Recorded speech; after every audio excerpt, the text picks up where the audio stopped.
Friends, I have some rather disturbing news to share with you. Apparently, over the past 10 years, you and I have been engaged in a rather bitter war, even though we didn't know one was going on. You see, as the civilians have made the mass exodus from mid-sized sedans to crossovers, those of us that are still loyal to mid-sized cars, and really cars in general, now have to fend off yet another attack, and that is from compact cars. Because compact cars in the past 10 years, while nobody has been noticing, have been growing in size. Now they are almost exactly identical to the size of a mid-size car just from 2010. So now we have to decide if we need to change our allegiance from mid-size to compact.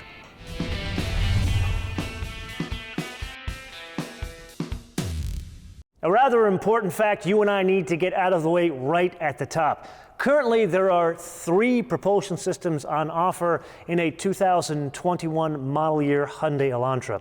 There is a hybrid, there is a 4-cylinder 1.6 turbo engine.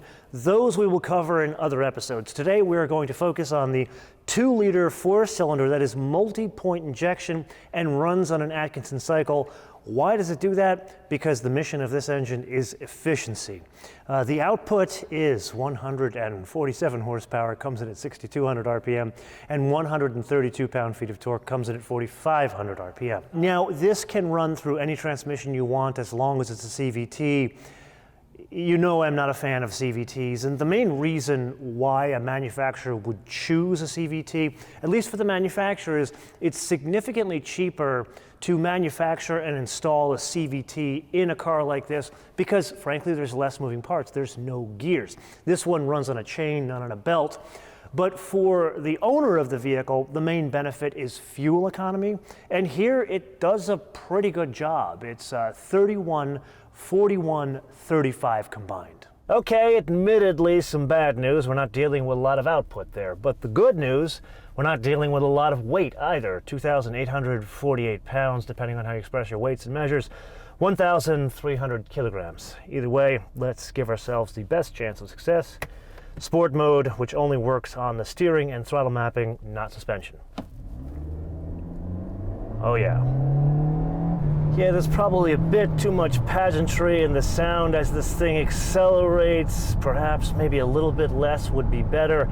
But considering the mission of the vehicle, plenty of power to get it around town to cart the rugrats or very small dogs. The struggle in my mind is the choice of the transmission, and this is a global Hyundai Kia Group change where they're putting CVTs, yeah, they call them some other fancy name, but they're putting CVTs wholesale into these types of vehicles. And yeah, they do improve the fuel economy of a vehicle like this, but the struggle is the drivability. Even around town, it's not well suited for the mission of the vehicle. Yes, it is indeed that time again to play your favorite game, Mind the Options game, with today's contestant, an updated version of one of Hyundai's most important cars, the 2021 Hyundai Elantra 2-liter limited. Translated, that is the fanciest one they make with this engine for a base price of $25,450. I'd like to point out a couple of things. Number one, that is about $10,000 cheaper than the price of an average car currently in the US. Number two, there is a base model on offer that doesn't have the factory sunroof, doesn't have the power seat, doesn't have the leather, doesn't have the big 10-inch screens, but it still has wireless Apple CarPlay and Android Auto. That one is $19,650. On the other end of the spectrum, there is a hybrid with the same equipment that has more horsepower as well as an independent rear suspension. That one is $28,100. And then the one for you and I, that is the N-Line that has the 1.6 turbo engine and the independent rear suspension, most importantly. That can be had with a manual transmission, and you save some money, $24,100. Anyway, back to the car you and I are driving today. This one is finished in Phantom Black with a black leather interior. Now, if you're going to go to the lengths of making the car with such a unique but attractive design, you really need a better color here. May I suggest you climb the wall at your design studio down there in Irvine, because Genesis and Hyundai they're in the same design studio, they're just the wall that separates them. And pilfer their color and trim people, because they've got a stunning blue with an even more stunning two-tone tan and blue interior that would make this pop. Anyway, the only option you add to this is carpeted floor mats. Why are you charging me $155 for carpeted floor mats on, granted, it's not an expensive car, but it ain't cheap. It's still almost $26,000. To that, the only other thing we add is destination and handling from Alabama. This one is made in Alabama. The ones that go to other parts of the world are made in Korea. $995 for a total retail price of $26,600. Like airplanes, cars are all about their missions, and as we've already discussed, the mission of this vehicle is to be practical around town. So it does not need the driving dynamics hardware of a 992. As such, it does not have hardware like that. McPherson struts up front, although with a stabilizer bar, so nice touch.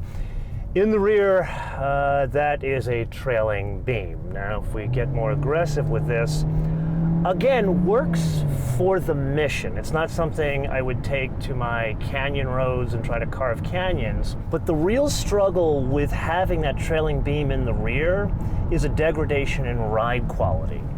So Mazda has made a business out of putting really good suspension in basic cars like this and selling them at a premium because of their ride quality and driving dynamics. But what do I mean when I say ride quality in a vehicle like this? Well, think about your routine driving around town. You're not always going to have glass smooth roads like this. More often than not, you're going to have broken pavement, railroad tracks, uneven pavement, stuff like that. Having an independent rear suspension allows the ride quality to improve because it can deal with pavement a bit easier. So this solution, yes, a bit cheaper and lowers the price of the vehicle, makes for a bit choppier ride. So this is where I, a six-footer, would sit, but much more importantly, this is the focus of that whole war analogy I brought up at the beginning of the episode.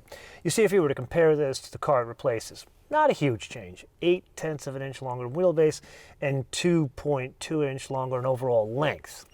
But really, if you were to compare this to a mid-sized car back in 2010, let's take the Hyundai Sonata, it's within 2 inches of wheelbase. So really what's happening is as cars like the Sonata grow into larger, more technologically advanced sort of luxury cars, cars like this are filling in those mid-sized shoes. And that is not the only point of practicality that is impacted by the growth in size. No, not exactly what you see in an AMG E63S wagon. However, it is 14.2 cubic feet of space, not including the fact that the rear seats fold down. Okay, now that we got the practicality out of the way, let's focus on what makes this vehicle stand out, and that is absolutely the design. And you and I have been seeing wonderful stuff come out of the studio that is run by our good friend Chris Chapman in Irvine, California. This is no exception here. It is a great balance between organic shapes, specifically the front of the vehicle, and then geometric shapes. Usually those two things don't go together. Here they've married it through the side of the vehicle with these trapezoidal indentations, if that's what you call it, and then these very angular, sharp creases at the back of the car. To me, very successful. And interior-wise, they have made a huge jump in one area and a huge step back in another area. The overall design is significantly better than something that would be in a compact car, in that there are two screens that are married together under one piece of glass. The most basic cars have an 8-inch screen, but now we have to discuss that step back, and here I feel I take this too personally for 2 points. Number one, Hyundai has invested an incredible amount of time and effort to make this look very attractive. Different, but still very attractive, both outside as well as inside. So why, oh why, oh why would you ruin all that work on the inside by putting arguably the worst grade of materials on the top of the doors and the top of the dash? For the avoidance of doubt, most of the interior is okay, but just those points, top of the doors, top of the dash, arguably the worst materials I have ever seen. And this is the second point of why I take this personally. I know that Hyundai, Kia, and Genesis can do better than this. And let's be honest with each other. This is no longer an $11,000 car. This is north of 20 grand. So the real cost of fixing that plastic would be about $5, but let's call it $100 or $200 to fix it at retail.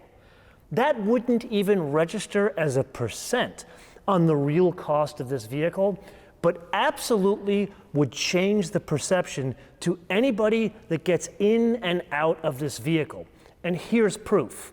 I took a group of my pilot friends through this car when it got here. Before opening the doors, they were like, man, I can't believe that's a Hyundai. Then every single one of them that opened the door, looked at the plastic, they're like, oh yeah, that's a Hyundai. Getting away from the rear suspension, the steering, a bright spot here. Unusually good weighting, especially when you consider the mission. I know I keep on bringing this up. And I would argue it has a lot to do with the hardware there. If you look at the lower control arms that are connected to the McPherson struts here, very good quality considering what the overall vehicle is supposed to be. And then you add in the stabilizer bar, makes the overall front end of the car a bit stronger, a bit better than the rear end of the vehicle. And that is why the steering is so much better here. Net, I can't help but feeling this is a bit of a mixed bag here. On the positive side, it will absolutely achieve its mission in life, which is to be fuel efficient, to be reliable, and to not break the bank while doing so. On the negative side, I just can't get past those two issues we discussed. First and foremost, the small build quality issues on the inside absolutely needs to be addressed with a running change sooner rather than later. And then there's that transmission. Philosophically, I totally get it. It achieves certain fuel efficiency targets and makes the vehicle cheaper. But that comes at the cost of drivability and potential long-term reliability. Just ask Nissan and their history of CVTs. But I will turn this around to you guys and ask, do you agree or do you not agree? But most importantly, do you have an experience with the CVT, specifically a long-term experience? Let me know in the comments below or via our social media, MotoManTV all one word, MotoManTV all one word, Facebook, Twitter, and Instagram. And with that, a bit of Hyundai housekeeping. You see, this is the first of many of these cars we are going to be featuring on the show in the coming weeks, because the event this car came out of, they had like 5 cars in 2 days. No joke, 5 cars, really busy 2 days for me. But the good news is most of those cars were N-line cars, meaning more power, and I believe in one case was a manual transmission. So look out for those episodes, and until I see you in the next episode, bis später.